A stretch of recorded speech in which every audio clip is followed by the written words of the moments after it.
You are 30 years old and you are sitting in a parking garage stairwell, phone in hand, looking at your bank account. Not because anything catastrophic happened. No blown engine, no accident, no dramatic moment. Just a Tuesday. Just the numbers on a screen doing what numbers on screens do.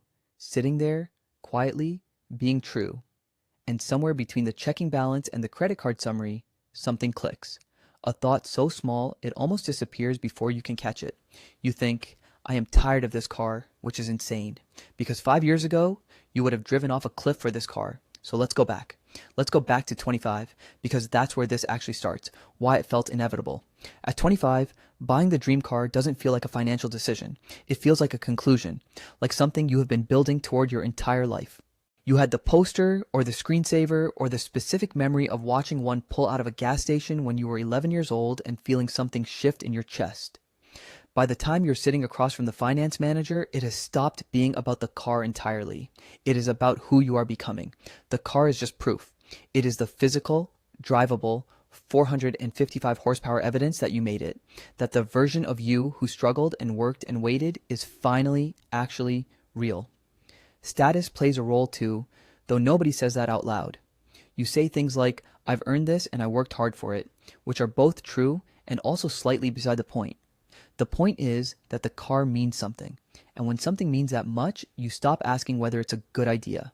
You start asking how fast you can make it happen, what the payment didn't tell you. The monthly payment felt manageable. That's the word that keeps coming up in memory. Manageable. $640 a month. You ran the number against your salary, nodded, signed. What the payment did not tell you is that it was only one item in a list that was about to get much longer. Insurance jumps immediately. Because a high-performance vehicle with a 25-year-old driver is a specific kind of risk profile and the actuaries know it. Then comes the fuel. Because that engine does not run on optimism, it runs on premium and it drinks it. Then the tires, which wear faster than you expected and cost more than you are prepared for when they go. Then the maintenance intervals, the oil type, the specialty shop you end up at because the dealership is 40 minutes away and the guy around the corner doesn't touch these. Add parking, add registration fees, add the one unexpected repair in year 3 that costs $1,100 and lands on a month when timing is already tight. When you add it all together, the actual monthly cost of owning that car is somewhere between double and triple what the payment suggested. Nobody showed you that number. Nobody sat across the desk and said, here's what this car actually costs per month to exist in your life. They showed you the payment. You signed next to the arrow, the lifestyle that grew around it. Here's the part that sneaks up on you. The car doesn't exist in isolation. It creates gravity. You start going places that feel like the car belongs there, restaurants where the valet actually looks at what you drove up in, weekend trips, a nicer apartment because the old one had street parking and the car deserved better. The car becomes an anchor point for an entire lifestyle that is slightly out of reach but feels accessible because you're already this far in. This is lifestyle creep at its most elegant and most ruthless. Each individual upgrade makes sense. Together, they form a current you are swimming against without realizing it. The road not taken. At 30, you find yourself doing math you never did at 25. You start thinking about alternate timelines. Not obsessively, just in the quiet moments. The Tuesday parking garage moments. You think about the $640 a month. You think about 5 years of it invested somewhere boring, somewhere with compound interest and no leather smell. You think about the down payment, sitting somewhere, growing instead of depreciating. You don't arrive at a clean number because life is not a spreadsheet, but the shape of it is enough. The shape of it is a down payment on something that would have actually built equity. The shape of it is a different kind of freedom at 30. You're not devastated.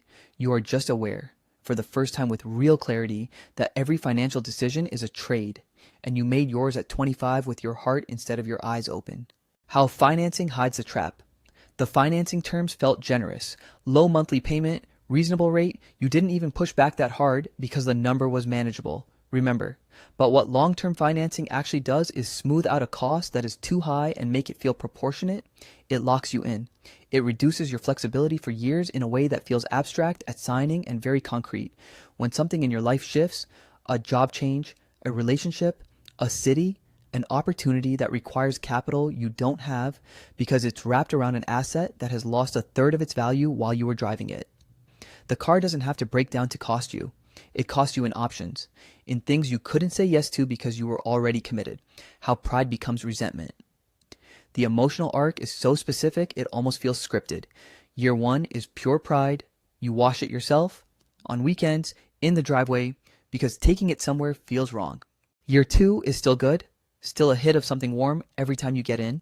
Year 3, you notice the insurance bill differently. Year 4, you do the math for the first time and immediately stop doing the math.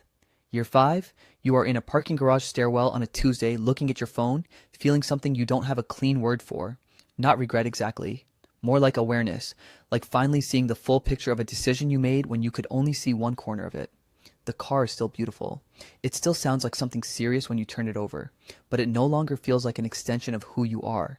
It feels like something you are managing, and managing something that was supposed to make you feel free is its own specific kind of exhaustion. What I wish I knew before signing and how to do it differently. So here is what you actually do with that awareness.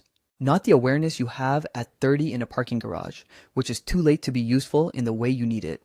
The awareness you manufacture on purpose, before you sign, before the smell hits you, before the finance manager slides the paper across the desk and the version of you made of childhood memories and ambient ambition picks up the pen. The checklist nobody hands you. Before you buy anything with an engine and a price tag that requires financing, you stress test the decision against 4 questions, not feelings. Questions with actual answers. First, is your income stable, or are you betting on it staying what it currently is? Because the payment is built on a salary that exists today, and cars don't reprice themselves when your salary changes. Second, do you have 3 to 6 months of expenses sitting somewhere untouched? Because if you don't, you're one bad month away from a car payment competing with rent for the same dollar. Third, have you priced the full cost of insurance before you signed anything? Not estimated. Priced. Called an agent, given them the exact vehicle and your exact profile, and gotten an actual number. Fourth, have you looked up what a set of tires costs, what an oil change costs at a specialty shop, what the average repair bill looks like on this specific model? The purchase price is the beginning of the conversation, not the whole of it. If all 4 of those answers are solid, the decision becomes much cleaner. If even one of them is a soft maybe, that's the thing to fix before you go back to the dealership.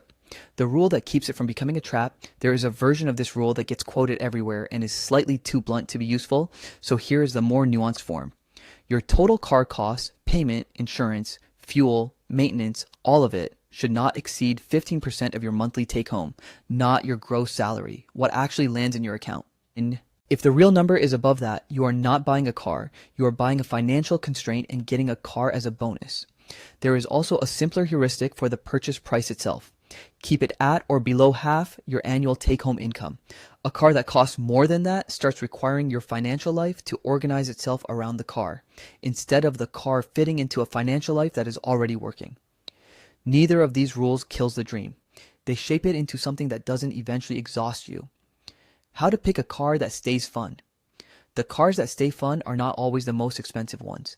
They are the ones where the cost is low enough that you actually enjoy driving them without a background hum of financial anxiety running underneath the experience.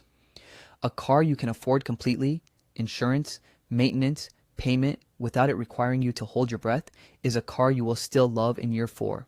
The car that stretched you to the limit will start to feel like something you owe money to instead of something you own. Consider the total cost of ownership over 5 years. Consider parts availability, insurance risk class, fuel type. Consider whether this is the car for right now or the car you will still want when your life is slightly different. Depreciation matters. A car that holds value gives you options when you need them. A car that craters in value locks you in. Ways to scratch the itch with less downside. Here is the thing nobody in the showroom is going to tell you. You can have the experience of the dream car without the 5-year commitment to its costs. Rent it for a weekend. A proper weekend, not an airport compact, the actual car you're fantasizing about. There are services built for exactly this. Drive it 2 days, return it, see what the feeling actually is when it isn't also an identity statement. A lot of people discover the feeling peaks somewhere around hour 6. Some people discover it doesn't peak at all, and that's real information worth having before you sign a 72-month contract. Book a track day. Driving a performance car on a road built for it, without traffic and speed limits doing their flattening work, tells you more about what you actually want than a test drive ever will. Buy used, 2 or 3 years out from new, when someone else has absorbed the worst of the depreciation and the car is functionally identical to the new version, but thousands of dollars cheaper. The smell is slightly different. Everything else is the same, or just wait. Delayed purchases are not failed dreams. They are funded ones if you already bought it. If you're reading this from year 3 of a payment you are tired of, you have options, and none of them require you to simply endure the next 2 years. Refinance if your credit has improved since signing. Sell it privately if you have positive equity, which gets you more than a trade-in. If you are underwater, meaning you owe more than the car is worth, calculate by exactly how much, and then decide whether paying down that gap over the next few months to escape the payment is worth the short-term pain. Sometimes it is. Sometimes the cost of staying is higher than the cost of getting out. The worst move is inertia, keeping a financial decision that no longer fits your life because reversing it feels complicated. The bigger thing you're actually building. Here is what 30 actually looks like when the car decision goes differently. It looks like a savings rate that has been compounding quietly for 5 years. It looks like an emergency fund that makes job changes possible instead of terrifying. It looks like being able to say yes to things, opportunities, travel, investments, time with people you love, without checking first whether the car payment leaves room for it. The dream at 25 was a car. The dream at 30 is freedom. Actual freedom. The kind that doesn't require you to perform it for anyone. The kind that shows up in options instead of possessions. One is a vehicle. The other is a life that is actually yours. Before you sign, run the checklist. Price the real cost. Apply the rules. And if the numbers don't work yet, that is not the end of the dream. That is just a timeline adjusting. The car will still exist in 2 years. Your financial foundation will not build itself while you wait. Build the foundation first. Then go get the car. That order is everything. Now go look at what you're currently spending on transportation and ask yourself whether that number is working for your life or against it. The audit takes 20 minutes. The awareness it gives you lasts longer than any new car smell.